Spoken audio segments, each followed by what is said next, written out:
Welcome to Diecast Restos. My name is Jason and this is a Corgi Bond bug. This was part of Corgi's range between April of 1971 and 1974. It was numbered 389. This casting was sent in to me by Ben, who runs the Diecast Workshop profile on Instagram. He puts together some absolute treasures of customs and restorations, and you've got to check him out. I'll leave a link in the description. Tony sent me in this better condition example a while back too, just to show you the differences between them. Thanks to both of you guys for sending this pair of bugs in to me. During the Corgi Bond Bugs production run, it came in either an authentic orange or a rarer lime green. The lime green ones are much more valuable due to their comparative scarcity. The lime green cars used the same sticker as the orange models. Here's an orange one in mint condition, and here's the real vehicle that it is based on, from 1970, the first year of production. I first have to centre punch the 3 rivet posts, as Corgi usually rounded off theirs, unlike a number of other diecast model manufacturers. With those ground down, we can take a look inside. I noticed after completing the build and putting the video together that there should be a suspension piece in this casting, I suspect extending from the interior. Let me tell you, this is a very fiddly casting to assemble, so I've foregone it as the end result looks just fine without, and without that added stress. Here's where I also realised that the canopy isn't simply pulled apart, it uses this latch system. I tell you, I'm far too used to basic Matchbox castings, these Corgi models are much too technological for me. It's an ingenious little setup though that they've packaged very neatly at the rear. I am impressed. The steering wheel turned out to be a struggle to remove and refit, and the canopy was permanently moving around during reassembly too. Not only that, but it had its transparency riveted down extremely securely. It took a long time to force it out without breaking it. But these are all of the parts I managed to extract. After I've tapped and threaded the 3 rivet posts and paint stripped, I'll tell you about the real Bond bug and its origins. The little car has quite an interesting history, with some familiar names cropping up from episodes of old.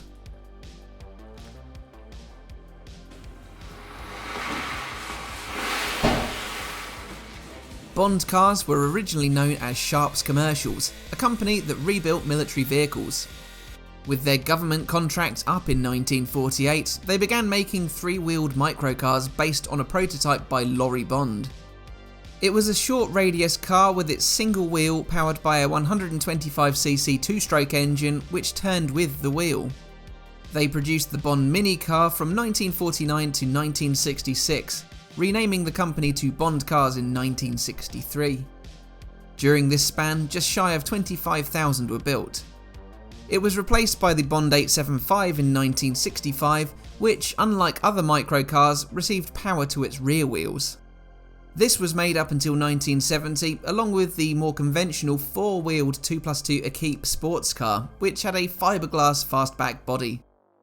Production ended on both the year after Bond cars had been taken over by 3-wheeled Fanatics Reliant motors. Reliant had been keen to make a more sporty version of their 3-wheelers to appeal to younger buyers. Ogle Design were tasked with producing a more wedge-shaped car as early as 1964, but the Reliant Rogue Ogle came up with never went into production. Reliant felt such an odd-looking vehicle may damage the brand identity. So in 1969, with the acquisition of Bond cars, Reliant commissioned Tom Caron of Ogle to alter the designs for the Rogue. It would now be sold as a Bond vehicle. Production began in 1970, initially at Bond's Preston factory before switching to Reliant's Tamworth base. The bug would be powered by a light alloy 700cc front-mounted engine which would produce 29 brake horsepower. It was available only in a bright orange tangerine colour, though 6 white bugs were produced in 1970 for a Rothmans cigarette promotion. It could reach 76 miles per hour, contrasting Reliant's slow image, being sold as a fun car to drive with a low go-kart-like driving position. However, it was no cheaper than a comparable 850cc Mini of the period, despite its lack of 4th wheel. Reliant offered the 700 and 700E models, while this casting is based on the more upmarket 700ES. This had a redesigned cylinder head which allowed a greater compression ratio, resulting in 31 brake horsepower at your disposal.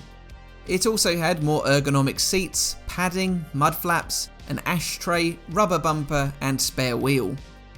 Ogle designed four-wheeled versions of the Bond Bug to attract more of the market, but Reliant management never went ahead with the plans. A larger 850cc engine was also in development with BRM, British Racing Motors, which would produce 70 horsepower, but this never materialised. A 750cc Bond Bug launched in 1973, but only 200 were built. All Reliant production lines ended in late 1973 in order to create more capacity to keep up with demand for the new Reliant Robin. In all, 2,270 Bond Bugs were built. In 1990, the original Bond Bug moulds, along with the licensing, were acquired by the Webster Motor Company. 30 kit car units were produced, but most were four-wheeled rather than three. Each kit car required a donor Reliant Robin or Rialto. There were convertible versions without the lift-up canopy, and versions with a standard set of doors in place of the vinyl ones. In 1994 though, Reliant did unveil the Sprint prototype. Tom Caron took the original Bond Bug design, rounded off the sharp edges and rounded off the headlights. It used Robin running gear to keep costs low, but Reliant management were again wary, thinking that it would only sell in low volumes. The project resurfaced in 1998. It was redesigned by Andy Plum, who gave it a fourth wheel and offered a standard and convertible prototype. It was renamed the Clubman. It had bubble-shaped wheel arches, double wishbone front suspension, and had an 850cc engine that was fuel injected. It also had a catalytic converter. The project died when yet again Reliant decided to cut funding. The original Bond Bug may be recognisable to Star Wars fans with a really good eye.